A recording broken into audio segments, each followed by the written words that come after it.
ਸਾਰਿਆਂ ਨੂੰ ਜੈ ਯਿਸੂ ਮਸੀਹ ਦੀ।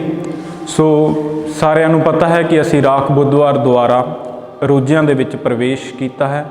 ਸੋ ਇਹ ਸਮਾਂ ਹੈ ਸਾਡੇ ਵਾਸਤੇ ਪ੍ਰਾਰਥਨਾ ਕਰਨ ਦਾ ਤੇ ਵਰਤ ਰੱਖਣ ਦਾ। ਇਸ ਸਮੇਂ ਦੇ ਵਿੱਚ ਅਸੀਂ ਜਾਣੀਏ ਕਿ ਅਸੀਂ ਕਿਸ ਕਾਰਨਾਂ ਕਰਕੇ ਪ੍ਰਭੂ ਤੋਂ ਦੂਰ ਹੁੰਦੇ ਹਾਂ। ਮੁੱਖ ਕਾਰਨ ਕੀ ਹੈ? ਮੁੱਖ ਕਾਰਨ ਪਾਪ ਹੈ। ਤੋ ਸਾਨੂੰ ਸਭ ਤੋਂ ਪਹਿਲਾਂ ਇਹ ਸਮਝਣਾ ਜ਼ਰੂਰੀ ਹੈ ਕਿ ਪਾਪ ਕੀ ਹੈ। ਸੋ ਅਸੀਂ ਯੂਹੰਨਾ ਨਬੀ ਦੇ ਪੱਤਰ ਦੇ ਵਿੱਚ ਪੜ੍ਹਦੇ ਹਾਂ, ਪਹਿਲਾ ਯੂਹੰਨਾ ਉਸ ਦਾ 3 ਬਾਬ ਦੇ ਵਿੱਚ ਪੜ੍ਹਦੇ ਹਾਂ ਕਿ ਪਾਪ ਖੁਦਾ ਦਾ ਹੁਕਮ ਤੋੜਨਾ ਪਾਪ ਹੈ। ਸੋ ਪਾਪ ਦਾ ਅਰਥ ਹੈ ਖੁਦਾ ਦਾ ਹੁਕਮ ਤੋੜਨਾ। ਅਸੀਂ ਜਦੋਂ ਖੁਦਾ ਦਾ ਹੁਕਮ ਤੋੜਦੇ ਹਾਂ ਅਸੀਂ ਪਾਪ ਕਰਦੇ ਹਾਂ। ਅਸੀਂ ਆਪਣੇ ਆਪ ਨੂੰ ਖੁਦਾ ਤੋਂ ਦੂਰ ਕਰਦੇ ਹਾਂ, ਚਾਹੇ ਉਹ ਪਾਪ ਵੱਡਾ ਹੋਵੇ ਜਾਂ ਛੋਟਾ ਹੋਵੇ। ਛੋਟਾ ਪਾਪ ਸਾਨੂੰ ਖੁਦਾ ਦੀ ਦੋਸਤੀ ਤੋਂ ਦੂਰ ਕਰ ਦਿੰਦਾ ਹੈ ਤੇ ਵੱਡਾ ਪਾਪ ਸਾਨੂੰ ਖੁਦਾ ਦਾ ਵੈਰੀ ਬਣਾਉਂਦਾ ਹੈ। ਸੋ ਪਾਪ ਦਾ ਅਰਥ ਸਾਡੇ ਵਾਸਤੇ ਸਮਝਣਾ ਬਹੁਤ ਜ਼ਰੂਰੀ ਹੈ। ਸੋ ਅੱਗੇ ਸਾਡੇ ਵਾਸਤੇ ਇਹ ਵੀ ਸਮਝਣਾ ਜ਼ਰੂਰੀ ਹੈ ਕਿ ਅਸੀਂ ਪਾਪ ਕਿਉਂ ਕਰਦੇ ਹਾਂ। ਸੋ ਅਸੀਂ ਸੰਤ ਮਤੀ ਦੀ ਅੰਜੀਲ ਦੇ ਵਿੱਚ ਪੜ੍ਹਦੇ ਹਾਂ, ਉਸ ਦਾ 26 ਬਾਬ ਉਸ ਦੀ 41 ਆਇਤ ਦੇ ਵਿੱਚ ਕਿ ਰੂਹ ਤਾਂ ਤਿਆਰ ਹੈ ਪਰ ਸਰੀਰ ਕਮਜ਼ੋਰ ਹੈ। ਸੋ ਸਾਡਾ ਸਰੀਰ ਕਮਜ਼ੋਰ ਹੈ। ਸੋ ਇਸ ਸਰੀਰੀ ਕਮਜ਼ੋਰੀ ਦੇ ਵਿੱਚ ਅਸੀਂ ਆਪਣੇ ਸਰੀਰ ਦੀਆਂ ਲੋੜਾਂ ਜ਼ਰੂਰਤਾਂ ਨੂੰ ਪੂਰਾ ਕਰਨ ਵਾਸਤੇ ਕਈ ਵੇਲੇ ਪਾਪ ਦੇ ਵਿੱਚ ਡਿੱਗ ਜਾਂਦੇ ਹਾਂ। ਇਸ ਕਾਰਨ ਅਸੀਂ ਖੁਦਾ ਤੋਂ ਦੂਰ ਹੁੰਦੇ ਹਾਂ। ਸੋ ਅਸੀਂ ਆਪਣੇ ਆਪ ਉੱਤੇ ਕਾਬੂ ਪਾਉਣਾ ਹੈ। ਇਸ ਰੋਜ਼ਿਆਂ ਦੇ ਸਮੇਂ ਦੇ ਵਿੱਚ ਅਸੀਂ ਖਾਸ ਪ੍ਰਾਰਥਨਾ ਕਰਨੀ ਹੈ ਕਿ ਖੁਦਾ ਸਾਨੂੰ ਸ਼ਕਤੀ ਦੇਵੇ, ਆਪਣੀਆਂ ਅਜ਼ਮਾਇਸ਼ਾਂ ਦੇ ਵੇਲੇ ਉਹਨਾਂ ਦੇ ਉੱਤੇ ਕਾਬੂ ਪਾਉਣ ਦਾ ਵਰਦਾਨ ਦੇਵੇ। ਇਹ ਬਹੁਤ ਹੀ ਜ਼ਰੂਰੀ ਚੀਜ਼ ਹੈ ਕਿਉਂਕਿ ਆਤਮਿਕ ਲੋੜ ਨੂੰ ਪੂਰਾ ਕਰਨਾ ਹਰੇਕ ਕੋਈ ਇੰਨਾ ਮਹੱਤਵਪੂਰਨ ਵਿਸ਼ਾ ਨਹੀਂ ਸਮਝਦਾ, ਪਰ ਆਪਣੀਆਂ ਸਰੀਰਿਕ ਲੋੜਾਂ ਨੂੰ ਪੂਰਾ ਹਰੇਕ ਕੋਈ ਕਰਨ ਦੇ ਵਿੱਚ ਰੁੱਝਾ ਰਹਿੰਦਾ ਹੈ।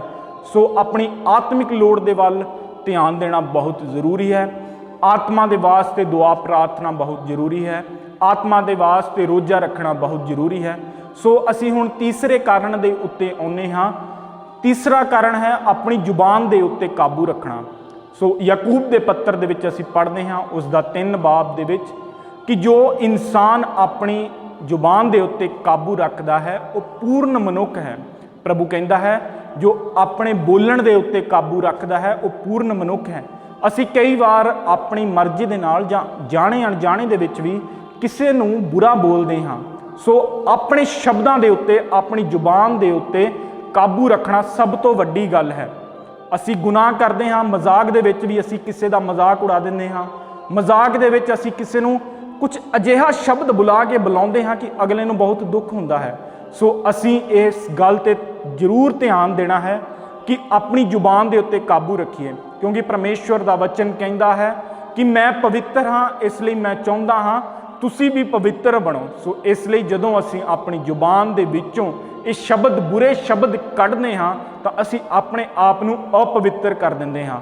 ਪ੍ਰਭੂ ਕਹਿੰਦਾ ਹੈ ਤੁਹਾਡਾ ਦਿਲ ਮੇਰੇ ਵਾਸਤੇ ਚੌਕਟ ਹੈ, ਇੱਕ ਮੰਦਿਰ ਹੈ। ਸੋ ਜਿਸ ਦਿਲ ਦੇ ਵਿੱਚ ਪ੍ਰਭੂ ਨੇ ਆਉਣਾ ਹੈ, ਅਗਰ ਅਸੀਂ ਉਸ ਨੂੰ ਹੀ ਦੂਸ਼ਿਤ ਕਰ ਦਿੰਦੇ ਹਾਂ, ਉਸ ਦਿਲ ਦੇ ਵਿੱਚ ਪ੍ਰਭੂ ਕਿਸ ਤਰ੍ਹਾਂ ਪ੍ਰਵੇਸ਼ ਕਰੇਗਾ। ਸੋ ਇਹ ਬਹੁਤ ਹੀ ਜ਼ਰੂਰੀ ਹੈ ਇਸ ਰੋਜ਼ਿਆਂ ਦੇ ਸਮੇਂ ਦੇ ਵਿੱਚ ਕਿ ਅਸੀਂ ਆਪਣੀ ਜ਼ੁਬਾਨ ਦੇ ਉੱਤੇ ਕਾਬੂ ਰੱਖੀਏ, ਅਸੀਂ ਪਾਪ ਨਾ ਕਰੀਏ, ਪਾਪ ਦਾ ਅਰਥ ਸਮਝੀਏ ਕਿ ਪਾਪ ਕੀ ਹੈ। ਤੇ ਉਸ ਤੋਂ ਦੂਸਰੀ ਗੱਲ, ਅਸੀਂ ਪਾਪ ਕਿਉਂ ਕਰਦੇ ਹਾਂ। ਅਸੀਂ ਆਪਣੀ ਸਰੀਰਕ ਲੋੜਾਂ ਨੂੰ ਪੂਰੀਆਂ ਕਰਨ ਦੇ ਵਾਸਤੇ ਅਸੀਂ ਪਾਪ ਕਰਦੇ ਹਾਂ। ਸੋ ਇਹਨਾਂ ਸਭ ਦੇ ਵਾਸਤੇ ਸਭ ਤੋਂ ਜ਼ਰੂਰੀ ਚੀਜ਼ ਹੈ ਪ੍ਰਾਰਥਨਾ ਕਰਨੀ ਤੇ ਰੋਜ਼ਾ ਰੱਖਣਾ। ਇਸ ਦੇ ਕਾਰਨ ਅਸੀਂ ਆਪਣੀਆਂ ਅਜ਼ਮਾਇਸ਼ਾਂ ਦੇ ਵੇਲੇ ਉਹਨਾਂ ਦੇ ਉੱਤੇ ਕਾਬੂ ਪਾ ਸਕਦੇ ਹਾਂ। ਸੋ ਇਹਨਾਂ ਰੋਜ਼ਿਆਂ ਦੇ ਸਮੇਂ ਦੇ ਵਿੱਚ ਅਸੀਂ ਰੋਜ਼ ਪ੍ਰਾਰਥਨਾ ਕਰੀਏ, ਕਿਉਂਕਿ ਪ੍ਰਭੂ ਹਰ ਰੋਜ਼ ਪ੍ਰਾਰਥਨਾ ਕਰਦੇ ਸੀ।